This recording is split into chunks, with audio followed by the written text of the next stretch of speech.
Hello दोस्तों, कैसे हैं आप सब लोग। उम्मीद करता हूं काफी अच्छे होंगे। तो दोस्तों, सबसे पहला आपके मन में सवाल आ रहा होगा, जो एसबीआई म्यूचुअल फंड का आईपीओ है उसके अंदर क्या जो इश्यू साइज है वो छोटा कर दिया गया है। तो वाकई में क्या चीज है वो जानेंगे। उसके अलावा शेयर होल्डर कोटा को लेकर बहुत सारे सवाल आ रहे हैं। क्या हमने कोई एसबीआई म्यूचुअल फंड ले रखा है, एसआईपी करा रखी है, तो क्या हम शेयर होल्डर कोटा के लिए एलिजिबल हैं या नहीं है, या हम कौन सी डेट का हमने शेयर लिया तो हम एलिजिबल हैं। या एक और सवाल आ रहा होगा कि भाई किसी के पास दो डीमेट अकाउंट, जैसे आप स्टॉक्स, जीरोदा या एंजल, अलग अलग जगह अकाउंट है। तो जो किसी ने एंजल में मतलब उसका एसबीआई का शेयर ले रखा हो, और मान लो वो जीरोदा से अप्लाई करना चाहता हो, तो क्या अप्लाई हो पाएगा शेयर होल्डर कोटा के अंदर, हम एलिजिबल हो पाएंगे नहीं हो पाएंगे, वो सारे डाउट्स क्लियर करते हैं इस वीडियो के अंदर। उसके अलावा कुसुमगर आईपीओ का अलॉटमेंट स्टेटस कल की तारीख में आने वाला है, और बाकी एक अपकमिंग आईपीओ और बाकी सारे आईपीओ का अपडेट लेंगे इस वीडियो के अंदर। वीडियो शुरू करने से पहले टेलीग्राम, इंस्टाग्राम, व्हाट्सएप, फेसबुक सबकी लिंक डिस्क्रिप्शन के अंदर है, ज्वाइन करके रख लीजिए ताकि छोटा मोटा अपडेट और जानकारी मिलती रहे। तो सबसे पहले देखिए, जो कुसुमगर आईपीओ है उसका अलॉटमेंट स्टेटस कल की तारीख में 13 जुलाई मंडे को हमें देखने को मिल जाएगा। ठीक है, तो बिग शेयर की वेबसाइट पर हमें देखने को मिलेगा। अलॉटमेंट के चांसेस नॉर्मल है। रिटेल कैटेगरी के अंदर जैसा मैंने आपको बताया था 4 से 5% जैसे चांसेस हैं।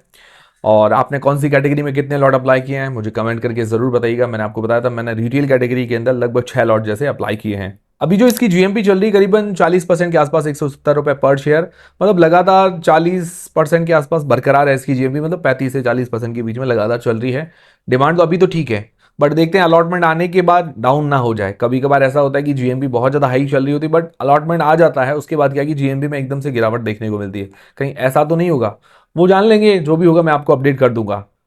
फिर दोस्तों, जो एसबीआई म्यूचुअल फंड का आईपीओ, उसको लेकर सवाल क्या आ रहे हैं, तो देखिए पहला आपका सवाल होगा कि क्या इसका इश्यू साइज छोटा कर दिया गया है क्या। तो देखिए, इसका इश्यू साइज वगैरह नहीं घटाया है। एक्चुअली क्या हुआ है, इसका इश्यू साइज था 11,692 करोड़ रुपए। अब उसके अंदर क्या कर दिया कि इन्होंने प्री आईपीओ प्लेसमेंट जो होता है, जैसे कोई बड़े इन्वेस्टर्स होते हैं उनको पहले ही सेल कर दिया, तो 1655 करोड़ रुपए के आसपास की पहले ही बड़े इन्वेस्टर जो इंस्टीट्यूशन वगैरह उनको सेल कर दिया है। ठीक है, अब उसका अगर माइनस कर दो पीछे बचता है 9,795 करोड़ रुपए, क्योंकि वो पहले से ही माइनस हो गया। वो अब क्या है कि क्यूआईबी, रिटेल, एचएनआई में नहीं बटेगा, मतलब डिस्ट्रीब्यूट नहीं होगा।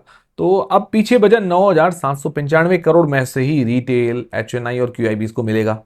और उसमें से 11,692 करोड़ रुपए के आसपास है, उसी में से शेयर होल्डर कोटा और एम्प्लॉय कोटा मिलेगा। ठीक है, तो उसके अंदर बदलाव नहीं हुआ है। अब बाकी देखते हैं, जैसे 9,795 करोड़ रुपए तो अब पीछे बचा है, उसमें से एंकर इन्वेस्टर्स को कितना देते हैं वो भी देखने लायक होगा कि भाई कितना उनको मिलता है, उसके बाद कितना बचता है। तो अब देखिए, जो शेयर होल्डर कोटा है, ठीक है, वो पहले था 6.41%। अब जो शेयर होल्डर कोटा हो गया 7.64%, मतलब बढ़ गया है, बट एक्चुअली में बढ़ा नहीं है। ठीक है ना, शेयर होल्डर कोटा बढ़ा नहीं है, परसेंटेज में ज्यादा दिखा रहा है।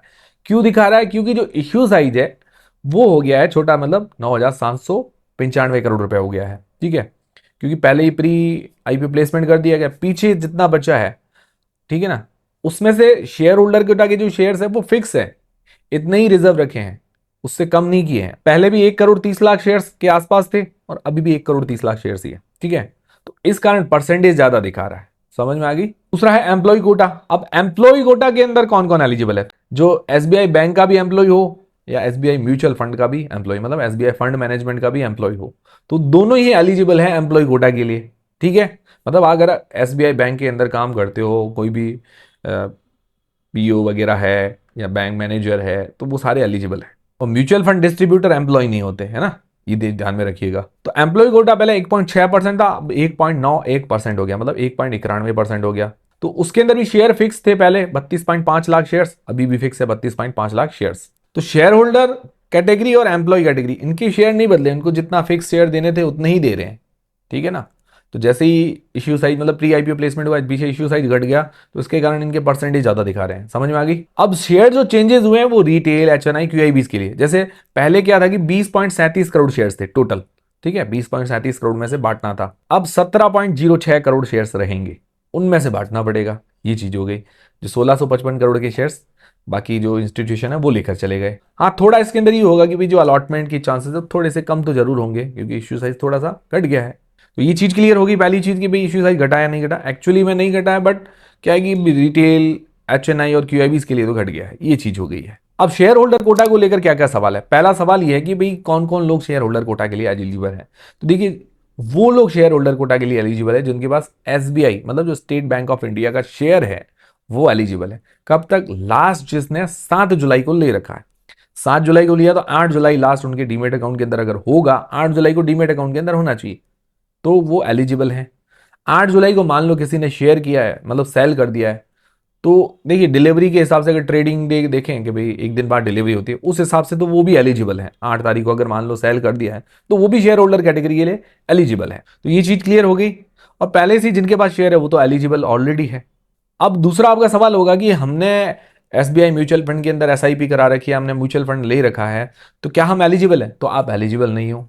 एलिजिबल होने के लिए सिर्फ एसबीआई बैंक का एक शेयर काफी है, वो अगर आपने लिया है तो आप एलिजिबल हो। और वैसे मैंने इसकी जानकारी काफी टाइम पहले से ही दे दी थी, 6 महीने पहले भी दी थी, अभी आरएचपी फाइल होने के कुछ दिन पहले ही दे दी थी कि भाई हो सकता है मान लो आरएचपी में उनका मन बदल जाए तो रख सकते हैं। तो वैसा ही देखने को मिल गया, उनका मन बदल गया, उन्होंने रख दिया शेयर होल्डर कोटा। अब तीसरा आपका सवाल होगा कि भाई कुछ लोग ऐसे हैं कि भाई जिनके पास 2 डीमेट अकाउंट है, मान लो एक एंजल के अंदर है एक धन के अंदर है, ठीक है। तो उन्होंने क्या किया कि भाई एंजल 1 के अंदर पहले एसबीआई का शेयर ले रखा, ऑलरेडी ले रखा है। अब वो मान लो एंजल 1 यूज नहीं करते, धन यूज कर रहे हैं, ठीक है। तो क्या है कि अब धन डीमेट अकाउंट के अंदर वो अप्लाई करना चाहते हैं आईपीओ, तो क्या वो शेयर होल्डर कोटा के लिए काउंट होगा या नहीं होगा? तो वो काउंट हो जाएगा। तो आपका जो शेयर लिया हुआ है वो आपके पैन कार्ड नंबर से जुड़ा हुआ होता है, उसका किसी ब्रोकर से कोई लेना देना नहीं है। तो आप शेयर होल्डर कोटा के लिए एलिजिबल है, आपका पैन कार्ड जो है वो एलिजिबल है। तो आप कहीं से भी लगाएं, कोई टेंशन वाली बात नहीं। आप नया डीमेट अकाउंट खुलवा के भी लगाएं तो भी कोई टेंशन वाली बात नहीं, आपका सब जगह से एलिजिबल होगा। ये चीज क्लियर होगी। और जो एप्लीकेशन है, आप चाहें तो एक एंजल से भी लगा सकते हैं, जैसे आपने शेयर होल्डर कोटा एंजल से लगा दिया और नॉर्मल कैटेगरी धन से लगा दी तो भी पॉसिबल है। मतलब एप्लीकेशन जो है, क्योंकि वो दोनों अलग अलग एप्लीकेशन, तो वो भी आप इस तरह से कर सकते हैं, ठीक है। बट एक ही एप्लीकेशन बार बार नहीं लगानी, मतलब शेयर होल्डर कोटा यहां पे भी अप्लाई कर दिया, शेयर होल्डर कोटा यहां पे भी अप्लाई कर दिया तो रिजेक्ट हो जाएगा। ये चीज क्लियर रख के चलिएगा। अब एम्प्लॉइज के लिए मैंने आपको बताया, एम्प्लॉइज के लिए जिनके पास एसबीआई बैंक का शेयर है उनके लिए 3 बार मौका है। एक तो शेयर होल्डर कैटेगरी, एक तो एम्प्लॉय कैटेगरी, एक नॉर्मल कैटेगरी। और जो शेयर होल्डर्स है उनके लिए 2 बार मौका है, एक शेयर होल्डर कैटेगरी, एक नॉर्मल कैटेगरी, ठीक है। ये चीज क्लियर होगी। अभी इसकी जो जीएमपी चल रही है 15%, तो लगभग जीएमपी 15 से लेकर 20% के बीच में लगातार मूव हो रही है।